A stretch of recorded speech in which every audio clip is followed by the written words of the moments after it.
এবার দ্বিতীয় বিষয়, এটা ছিল ফার্স্ট চ্যাপ্টার বলতে, এবং এই চ্যাপ্টারটা অনেক বেশি দামি। আচ্ছা, আপনাদের বাড়িতে বউ নাই কার কার হাত তোলেন? লজ্জা পাচ্ছে নাকি? বউ নাই সবার? কার কার বউ আছে তারা বাদ দিয়ে, যাদের বউ নাই তারা হাত তোলেন। কারোই বউ নাই? আচ্ছা, হাত নামান। আল্লাহ, যাদের আমাদের বউটো কেউ নাই তাদের সবাইকে দিনদার নেককার বউ দিয়ে দাও। সকলে পড়া আমিন। যারা আমিন, এ যারা আমিন কানারা কেউ বউ পাবে না। জোরে সোরে পড়া আমিন। নেককার দিনদার বউ চাইবো একজনের কাছে, তিনি কে? দেখুন, পৃথিবীতে অনেক কিছু মানুষ না চাইতে পেয়ে যায়, বাট দুটি জিনিস আল্লাহর কাছে চাইতে হয়। এক, নেক স্ত্রী। দুই হচ্ছে নেক সন্তান। রব্বি হাবলি মিনাস সলিহিন। আল্লাহর কাছে চাইবেন যে আল্লাহ, তুমি আমাকে ভালো বউ দাও, তুমি আমাকে ভালো স্ত্রী দান করো, তুমি আমাকে নেক সন্তান দান করো।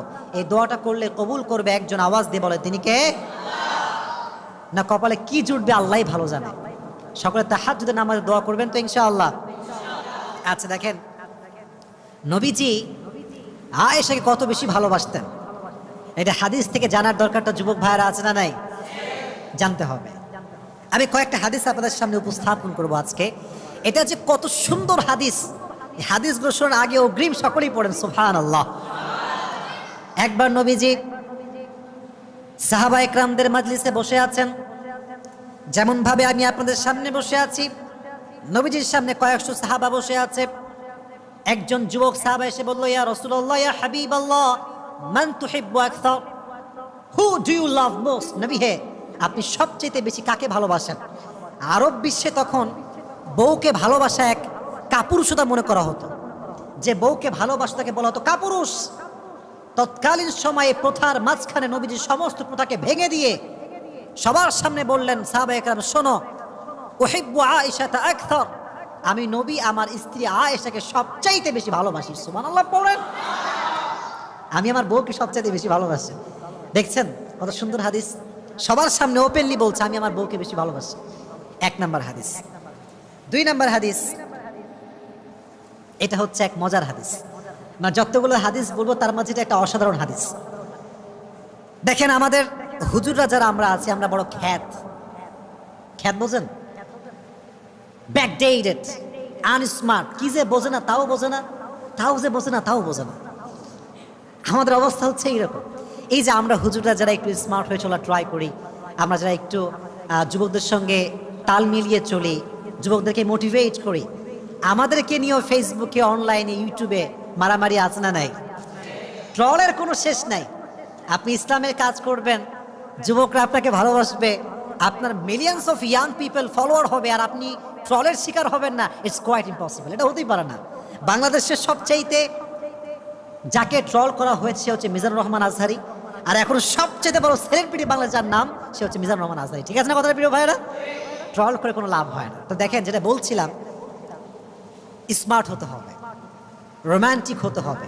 আজকালকার স্বামীর এত খ্যাত, যদি বউকে কেউ বলে যে আচ্ছা তোর স্বামী কেমন রে, শালা একটা বাটপার, এর মতো বদমাইশ কেউ নাই।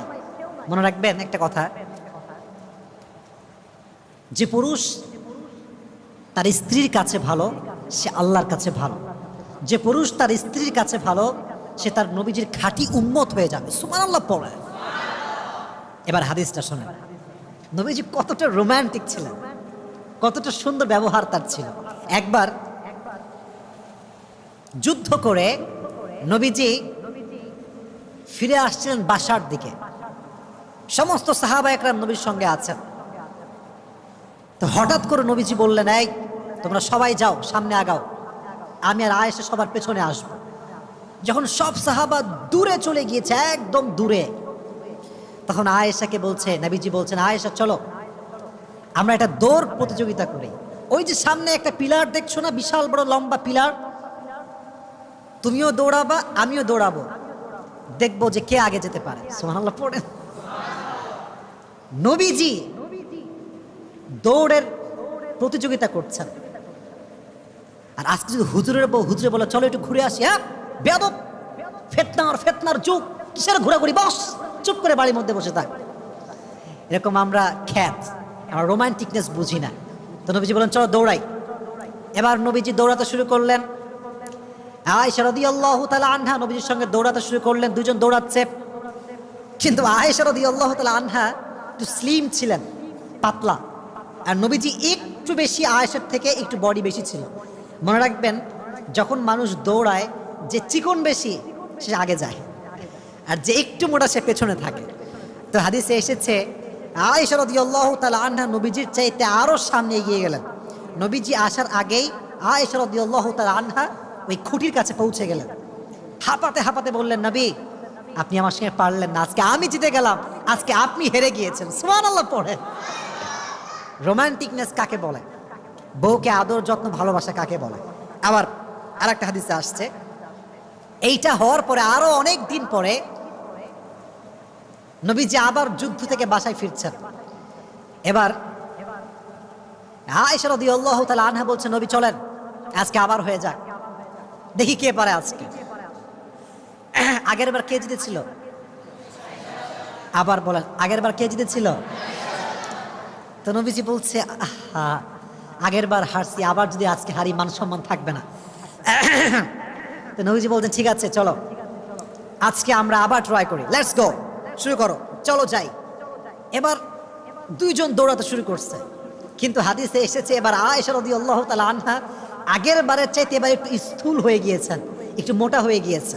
তো যখন দৌড়াতে শুরু করেছে নবীজি আয়েশার চাইতে একটু সামনে এগিয়ে গিয়েছে, আর দৌড়ে গিয়ে ওই খুঁটিকে ছুঁয়ে বলছে, আয়েশা হাদিহি বিতিলকা, আগেরবার তুমি আমারে হারাইছো, আজ আমি তোমারে হারাই দিলাম। সুবহানাল্লাহ পড়ে। তাহলে এই যে খুনসুটি ভালোবাসা, এটা স্বামী স্ত্রীর মাঝে রাখার দরকারটা যুবক ভাইয়েরা আছে না নাই?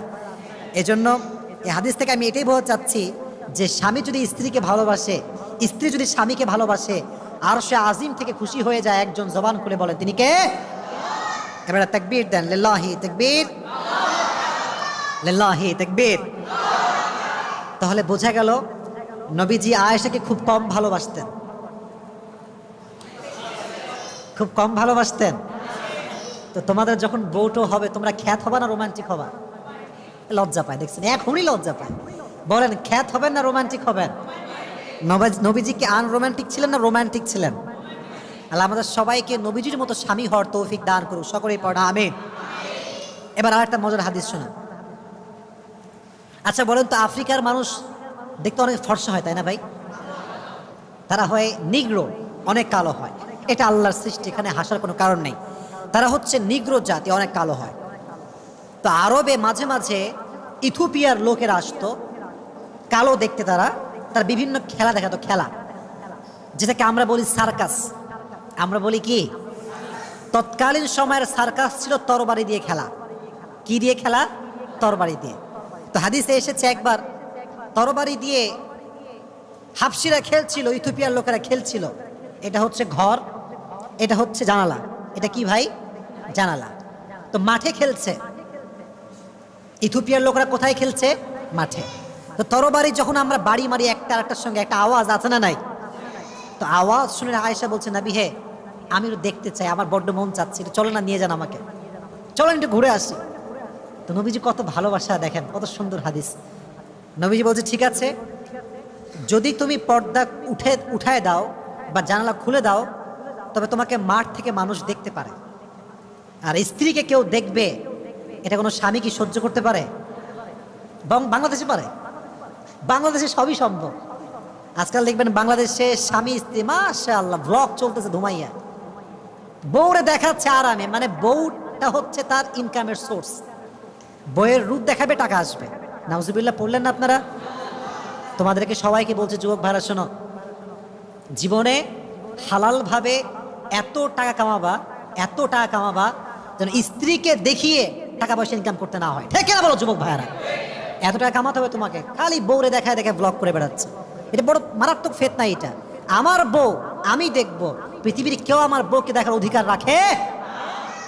এবার দেখেন আমার দিকে তাকান, হাদিসটা প্র্যাকটিক্যালি বোঝাচ্ছি, প্র্যাকটিক্যালি। এটা হচ্ছে জানালা, এটা হচ্ছে মাঠ।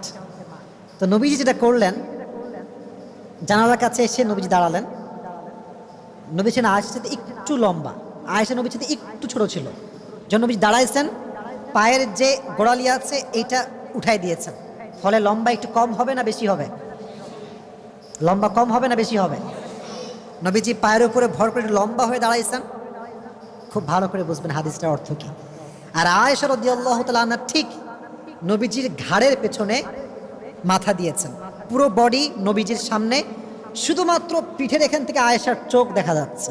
চোখ দেখিয়ে আয়েশা দেখছে খেলা কেমন হচ্ছে, অনেকক্ষণ দেখেছে খেলা। নবীজি বলছেন, আয়েশা মন ভরছে নাকি আরো দেখবা? বলছে, নবী আমি আরো দেখবো, আপনি আরেকটু দাঁড়ান। যতক্ষণ পর্যন্ত আয়েশার মন ভরে নাই ততক্ষণ পর্যন্ত নবীজি পাটা এমন করে উঁচু করে দাঁড়িয়ে আয়েশার মনোরঞ্জন করেছে। সুবহানাল্লাহ পড়ে। ভালোবাসা কাকে বলা? হ্যাঁ, কত সুন্দর ভালোবাসা। আরেকটা হাদিসে এসেছে, এটা কি, এইটা কি ভাই? মাশাআল্লাহ। পানি খাবো এটা একটা বাহানা ছিল, একটা হাদিসও আছে এখানে। দেখেন কত সুন্দর হাদিস। আয়েশা রাদিয়াল্লাহু তাআলা আনহা যে গ্লাসে পানি পান করতেন, মনে করেন নবীজি এখান থেকে পানি পান করেছেন, না আয়েশা এখান থেকে পানি পান করেছেন। নবীজি আয়েশার সামনে ঠিক ওই মুহূর্তে গ্লাসটা নিয়ে আয়েশা যেখান থেকে মুখ লাগিয়ে পানি পান করেছে, নবীজিও সেখানে মুখ লাগিয়ে পানি পান করতেন। সুবহানাল্লাহ বললেন না? কি সুন্দর ভালোবাসার বহিঃপ্রকাশ।